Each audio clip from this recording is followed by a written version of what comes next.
नमस्कार प्यारे मित्रों, मैं आपका अमृतेश आपके अपने YouTube चैनल अमृत एकेडमी में हार्दिक स्वागत करता हूं। दोस्तों, आज हम बहुत दिनों के बाद एक महत्वपूर्ण टॉपिक और एक कहा जाए तो हम लोग के कृषि या किसान से संबंधित जो टॉपिक है हरित क्रांति, उसको हम लेकर आए हैं। इसको हम लोग जानने के पहले ये जानते हैं कि हरित क्रांति को लाने का मेन उद्देश्य क्या था, क्यों इसको लाना पड़ा। तो देखिए दोस्तों, जब 1939 से 1945 तक भारत में या पूरे दुनिया में कहा जाए कि जब विश्व युद्ध चल रहा था जिसमें 61 देशों ने भाग लिया था, उसी समय बहुत सारे ऐसे देश थे जहां पर बहुत एक तरह का भूखमरी अकाल की स्थिति आ गई थी। उस अकाल की स्थिति से निपटने के लिए बहुत सारे देशों ने एक बहुत तरह का उत्पादन शुरू किया, क्रांतियाँ लाई, बहुत तरह का योजना शुरू किया, जिसमें सबसे पहले जो इन्होंने जो हरित क्रांति जो शब्द जो आया था 1960 ईस्वी के समय में, यानी हरित क्रांति से संबंधित सबसे तो पहला टर्म आपसे पूछा जा सकता है। ये हम ऑब्जेक्टिव बेस बता रहे हैं, क्वेश्चन क्या क्या क्वेश्चन हो सकते हैं। जैसे हरित क्रांति यह शब्द जो है, यह शब्द आया कब है, इस शब्द से रिलेटेड 2 से 3 क्वेश्चन हो सकते हैं। पहला, ये जो वर्ड है हरित क्रांति, इस वर्ड को दिया कब गया, तो एक क्वेश्चन हो जाएगा 1960 ईस्वी में, यानी 1960 ईस्वी के पहले हरित क्रांति जैसे शब्द कोई जानता ही नहीं था।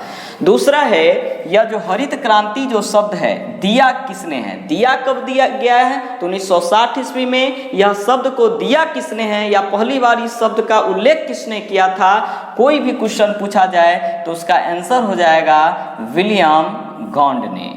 आखिर यह विलियम गॉन्ड कहाँ के हैं, तो यूएसए यानी अमेरिका के हैं। यानी क्वेश्चन अगर पूछा जाए आपसे हरित क्रांति शब्द देने वाले दुनिया के पहले व्यक्ति कौन हैं या किसने सबसे पहले हरित क्रांति शब्द दिया है, तो उसका आंसर हो जाएगा विलियम गॉन्ड। ये कहाँ के थे, तो अमेरिका के थे। और ये शब्द का उच्चारण पहली बार कब किया गया, 1960 ईस्वी में। इसी हरित क्रांति से रिलेटेड अब आपसे पूछा जाएगा जनक से संबंधित। जनक का मतलब ही होता है, इसी को हम लोग कहीं कहीं पिता कह सकते हैं या इसी को हम लोग इंग्लिश में फादर कहेंगे। यानी इससे क्या क्वेश्चन होगा, अगर पूछा जाए हरित क्रांति के जनक कौन, हरित क्रांति के पिता कौन, हरित क्रांति के फादर यानी फादर ऑफ ग्रीन रेवोल्यूशन कौन कहलाते हैं, तो इससे रिलेटेड एक तो व्यक्ति का नाम हो सकता है, दूसरे देश का नाम हो सकता है। तो अगर पूछा जाए हरित क्रांति का जनक देश कौन है, देश जनक देश यानी कि कंट्री ऑफ ग्रीन रेवोल्यूशन कौन है, तब रखिएगा ध्यान, आप लोग फिलीपींस को कहेंगे, फिलीपींस ये देश। लेकिन अगर पूछा जाए कौन से व्यक्ति हैं, अगर व्यक्ति अगर पूछा जाता है तब आंसर मारेंगे आप लोग नॉर्मन बोरलॉग। और ये जो व्यक्ति हैं बहुत ही फेमस व्यक्ति हैं। ये व्यक्ति है कहाँ के, तो दक्षिण अमेरिकी देश है, दक्षिणी अमेरिकी जो महादेश है, उस दक्षिणी अमेरिकी महादेश में मैक्सिको देश पड़ता है, वहीं के हैं। ऐसे हम लोग कहीं कहीं अमेरिका भी कह सकते हैं। तो अगर आपसे पूछा जाए हरित क्रांति का जनक देश कौन है, तब रखेंगे फिलीपींस। हरित क्रांति के जनक कहलाते कौन हैं, तब रखेंगे नॉर्मन बोरलॉग। ये कहाँ के हैं, तो ये दक्षिणी अमेरिकी देश मैक्सिको पड़ता है, वहीं पर से ये संबंधित है। और ये जो व्यक्ति जो नॉर्मन बोरलॉग हैं, ये बहुत ही फेमस व्यक्ति हैं, क्योंकि इनको 1960 ईस्वी में ही शांति के क्षेत्र में नोबेल पुरस्कार दिया गया था। यानी कि यहाँ हम लोग कह सकते हैं कि नॉर्मन बोरलॉग को किस क्षेत्र में नोबेल दिया गया था, तो शांति के क्षेत्र में। इनको नोबेल पुरस्कार कब दिया गया था, 1960 ईस्वी में। तो ये है। दूसरा इनसे क्वेश्चन हो सकता है इन्हीं के सम्मान में, यानी नॉर्मन बोरलॉग के ही सम्मान में एक पुरस्कार की शुरुआत की गई थी जिसका नाम था बोरलॉग पुरस्कार। और ये जो पुरस्कार है इसकी शुरुआत कब हुई है, तो 1973 ईस्वी में। और यह जो है किस क्षेत्र में दिया जाता है, तो क्षेत्र हो जाएगा कृषि का क्षेत्र। यानी अभी तक जो हम लोगों ने पढ़ा है ये वर्ल्ड से रिलेटेड क्वेश्चन है, और इस क्वेश्चन को आप लोग वर्ल्ड से रिलेटेड अगर पूछा जाएगा तो ये मारेंगे, लेकिन भारत का अगर कंपैरिजन करेंगे तब इसका आंसर अलग हो जाएगा। जैसे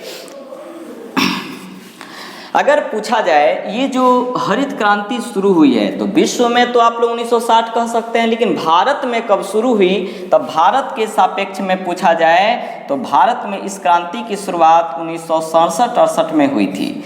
और ये जो शुरू हुई थी जनरली अगर पूछा जाएगा तो पंजाबी, ऐसे पंजाब के अलावा यह इसका जो प्रभाव पड़ा था हरियाणा में, प्लस इसका प्रभाव पड़ा था पश्चिमी उत्तर प्रदेश में। यानी अगर ऑप्शन में तीनों रहे तो तीनों मारेंगे, लेकिन पूछा जाए भारत में हरित क्रांति की शुरुआत कहाँ से हुई है तो पंजाब का क्षेत्र हो जाएगा, यानी पंजाब से हुई है। इसका प्रभाव पंजाब के अलावे कहाँ कहाँ पड़ा था तो हरियाणा में और पश्चिमी यूपी के क्षेत्र में पड़ा था। हरित क्रांति भारत में कब शुरू हुई थी तो 1967-68 में शुरू हुई थी। और इस समय भारत में कौन सी योजना चल रही थी तो इस समय हमेशा रखिएगा ध्यान, कोई योजना नहीं था उस समय, योजना अवकाश था। अवकाश का मतलब होता है योजना का समाप्ति होना, बंद हो जाना, छुट्टी हो जाना। और योजना अवकाश का समय 1966 से 1969 तक है था। ठीक है, यानी आपसे पूछा जाए कि हरित क्रांति के समय भारत में कौन सी योजना थी तो उस समय योजना अवकाश चल रहा था। और इस दौरान ये जो योजना अवकाश का मतलब हो गया योजना बंद था। और योजना अवकाश पहली बार कब से कब तक हुई है तो 1966 से लेके 1969 तक हुई है। अब आपसे क्वेश्चन पूछा जाए, जैसे यहाँ हम बताए हैं कि विश्व में हरित क्रांति के जनक कौन हैं तो विश्व में हरित क्रांति के जनक है नॉर्मन बोरलॉग। लेकिन वही अगर भारत में पूछा जाता है कि हरित क्रांति के जनक कौन हैं तो नाम हो जाएगा MS स्वामीनाथन, ये रखेंगे ध्यान। और इन्हीं को भारत में पहला राष्ट्रीय किसान आयोग का अध्यक्ष बनाया गया था। और यह जो आयोग है राष्ट्रीय किसान आयोग, राष्ट्रीय किसान आयोग यानी national farmer commission, national farmer commission, इसकी स्थापना 2004 ईस्वी में हुई थी। या इस आयोग के पहले अध्यक्ष के रूप में MS स्वामीनाथन को चुना गया था।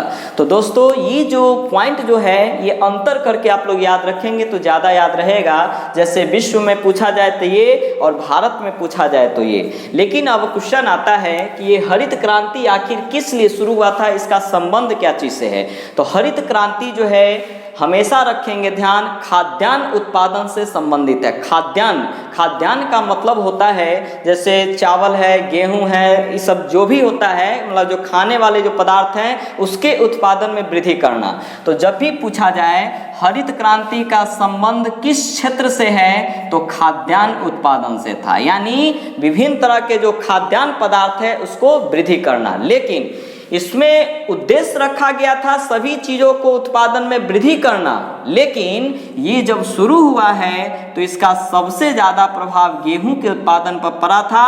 और गेहूं के उत्पादन में लगभग 500% की वृद्धि हो गई थी भारत में। तो यहाँ भी दो प्रकार से क्वेश्चन पूछे जाते हैं। जैसे पूछा जाए कि हरित क्रांति का संबंध किस क्षेत्र से है, यानी हरित क्रांति किससे संबंधित है। ऑप्शन में आपको खाद्यान्न उत्पादन भी दिया जाएगा और गेहूं भी दिया जाएगा, तब आप लोग मारेंगे दोस्तों खाद्यान्न उत्पादन। लेकिन अगर पूछा जाए कि हरित क्रांति का सबसे ज़्यादा प्रभाव किस पर पड़ा है, उसमें आपको ऑप्शन दे देगा चावल है या धान है या दाल है या गेहूं है, इस तरह का बहुत तरह का फसल दे सकता है। जिसमें आपको प्रभाव अगर पूछा जाएगा तो गेहूं ही मारेंगे। और गेहूं का कितना % प्रभाव हुआ था तो 500% की इसमें वृद्धि हो गई थी। यानी यहाँ आपसे जो क्वेश्चन जो पूछे जाएंगे ओवरऑल ये रहेंगे, जिसको आप रखेंगे ध्यान। अब इसका जो नेक्स्ट जो होगा वीडियो वो बहुत तरह की जो क्रांतियाँ हुई हैं, फसल हो, तेल हो, उत्पादन हो, उससे संबंधित वो सभी को हम आगे डील करेंगे। तब तक के लिए आप लोग इस चैनल को देखते रहें। धन्यवाद।